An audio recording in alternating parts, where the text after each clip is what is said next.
Good morning, children. I am Anmol Messi, PGT Physics, Mount Litra Z School, Jhansi. Children, in our previous videos, we have discussed about cell, battery, EMF, terminal potential difference, their differences, and I have even discussed the combination of cells with you. I have explained you what series combination, parallel combination, and mixed combination is, and in fact, we have discussed in detail along with the derivations how the EMF, equivalent EMF, changes with series and parallel combination. In fact, we discussed the mixed combination also as far as EMF is concerned. So let us now start a fresh topic. We are going to start a very important topic today, which is known as Kirchhoff laws. Obviously, from exam point of view, this is really very important. So it is suggested to you that please go through the video very nicely. And before I start with the topic, let me explain few important terms related to the Kirchhoff rules. Okay. So children, before we start with Kirchhoff laws, first of all, let us discuss few important terms related to Kirchhoff laws. Obviously, then only we will be able to understand what exactly these laws are. So the first term that we are going to study is junction. Here it is written junction. What do you mean by junction? Like for example, if a railway station is known as junction, let us consider if Agra station is a junction. That means that there are various lines or various routes that come and meet at that station. Therefore, it is known as Agra junction. Similarly, over here I have drawn a circuit diagram to explain you in a better way. Here you can see that we have a parallel combination. We have got two resistors R1 and R2 which is connected to a battery. Over here B and E, which I have highlighted, are junctions. Why they are junctions? Because here you can see there are three wires that they come and meet over here. Similarly at E. But C, D, A and F are not junctions because these are only two wires. This could be arranged in a straight line manner. This is not a junction. These are junctions, that is B and E. So what is a junction? Junction is a point where at least three or more than three wires meet. Okay. And one more thing, if at the junction, like I have given an example over here, 5 ampere current enters from here, 6 ampere current enters from here, and 11 ampere current is leaving the junction. Then if we calculate the total current at the junction, it would be 5 plus 6 minus 11, because 11 ampere is leaving the junction, therefore it is minus 11. So our net current would become 0. Okay, so this should be the pattern of current at the junction. Generally, current gets distributed at the junction. Now let us talk about branch. What is a branch? Obviously, branch is a line or maybe a wire that connects two junctions. So here we have BE, a branch, because B is a junction, E is also a junction. So BE is a line that connects both the junctions. In fact, B, C, D, E and B, A, F, E are also branches. Why? Because these connect the two junctions. Okay. Now let us talk about loop. Now when we talk about loop, I have drawn two figures over here. One is circle and the other one is a square. Loop means that when you start and stop at the same time, start or stop at the same point. Like for example, if I am starting from this point और मैं पूरा गोल घूम करके यहाँ वापस आ गया, that is I have finished at the same point, then it is known as loop. Similarly over here. So this loop can be considered in the diagram, in the circuit diagram also.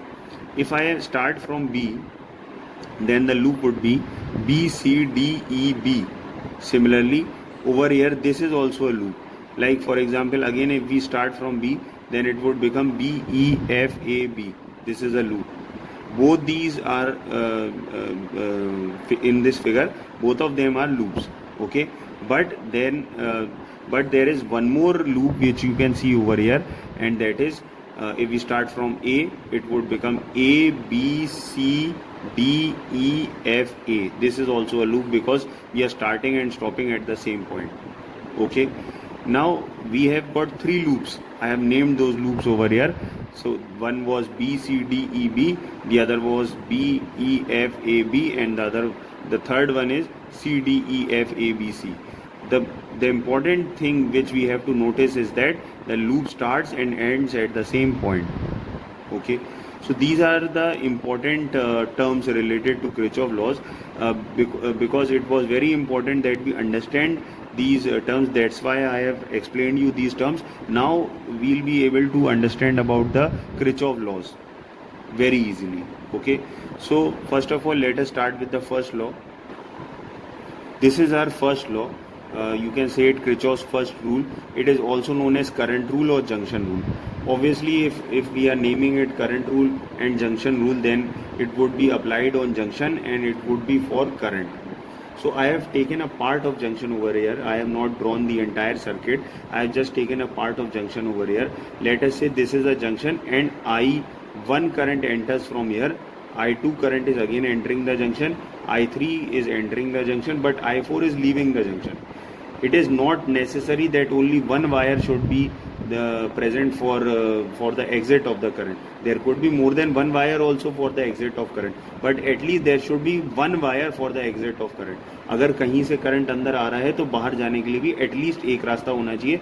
Otherwise, if in case there are more than one wire, then it is well and good.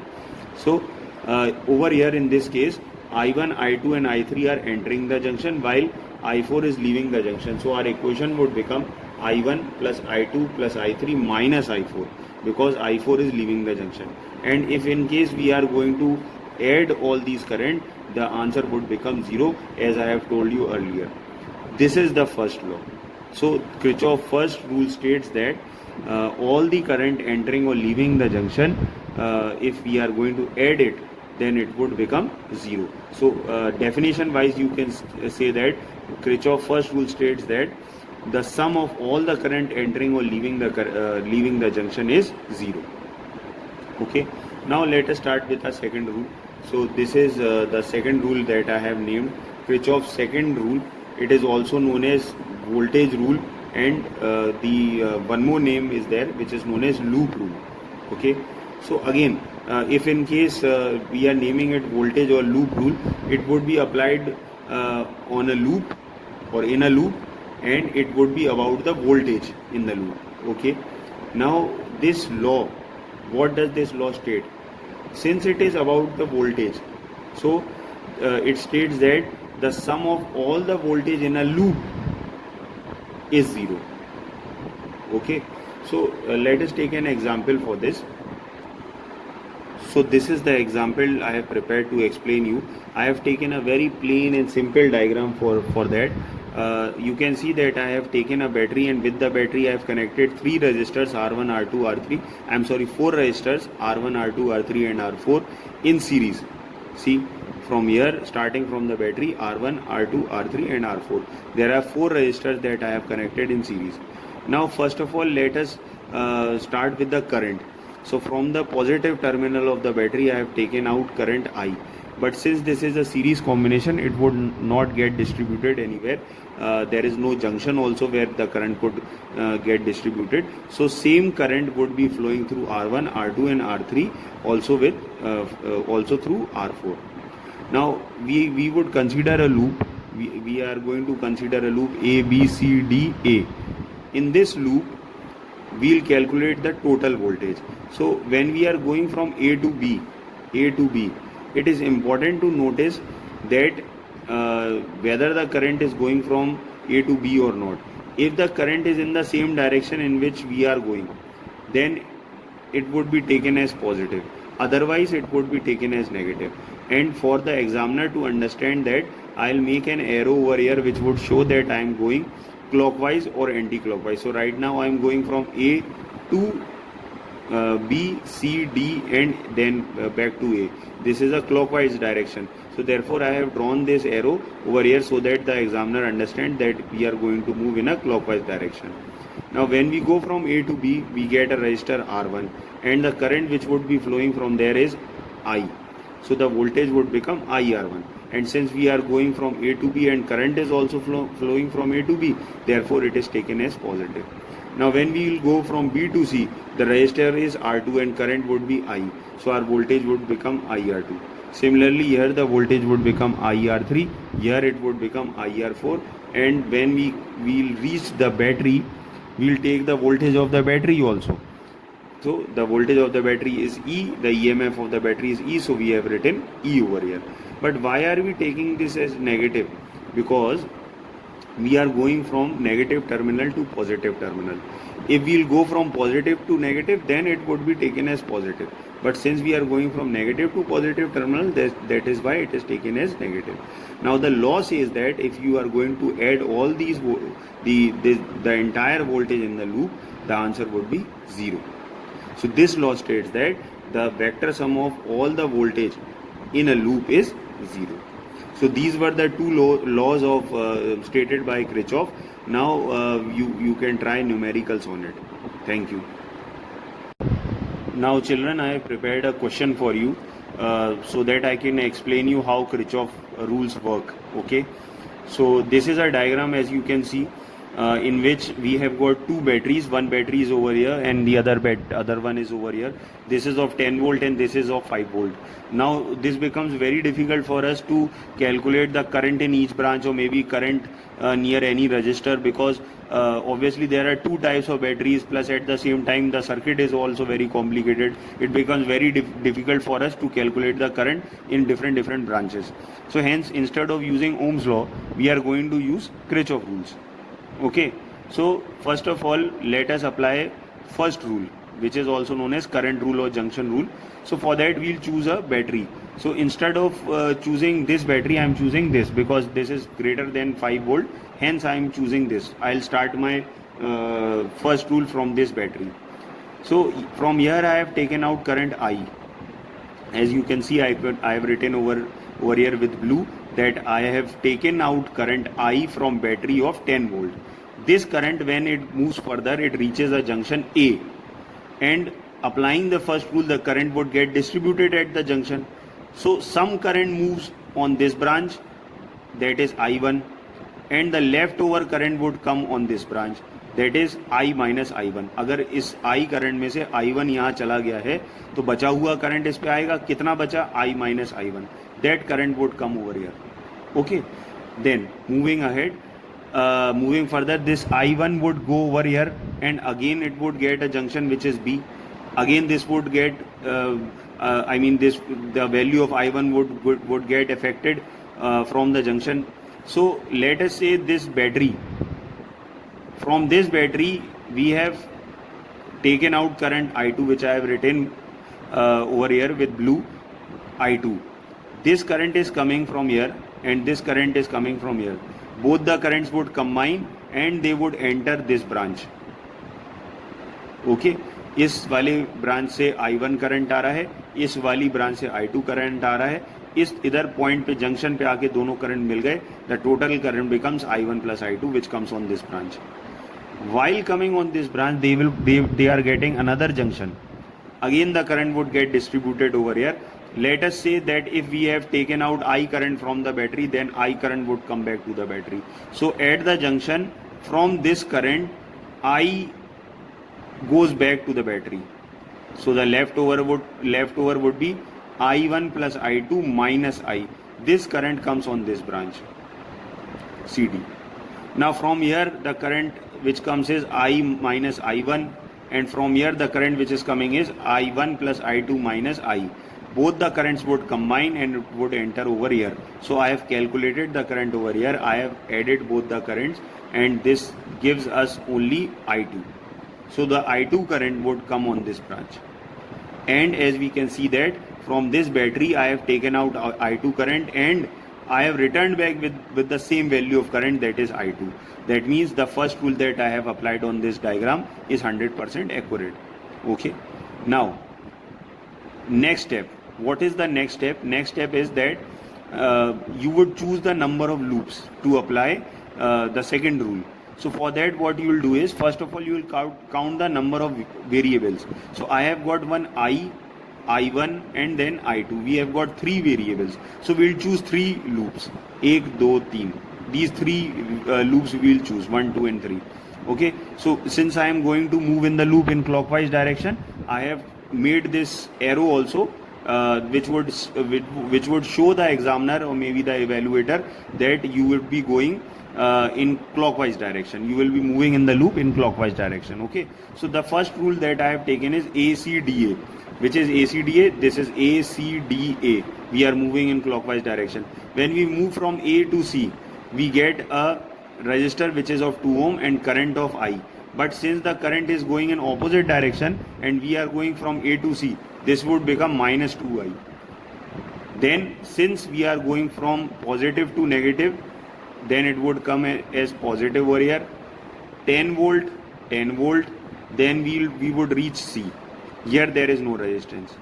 From C to D, when we will move from C to D, यहाँ हमको एक और resistor मिल गया 2 ohm and the current is I1 plus I2 minus I. So what would be the voltage? Voltage would be 2 into I1 plus I2 minus I.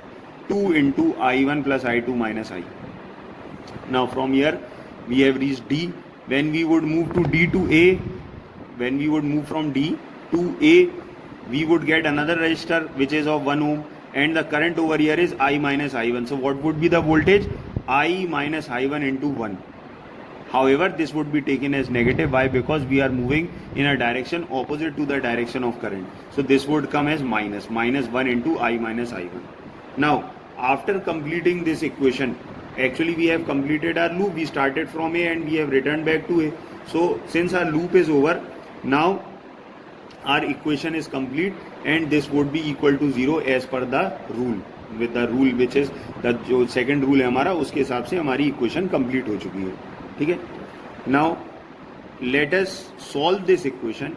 So when you will solve the equation, you will get this final equation. Let us name it as 1, equation number 1. Now let us take another loop which is loop number 2. This, the name of this loop is A B C A. So first we will go from A to B. So since we are going to in the direction of current, so the voltage would be I, that is I1 into 1. This is our voltage. Then we are going from B to C. Again current के direction में जा रहे हैं, plus, लेकिन plus क्या करोगे, यहाँ resistance ही नहीं है. So we would leave it blank. यहाँ कुछ नहीं करना है हमको. Then we would move from C to A. We are getting a battery over here, in which we are moving from negative terminal to positive terminal. Then we would take it as minus 10.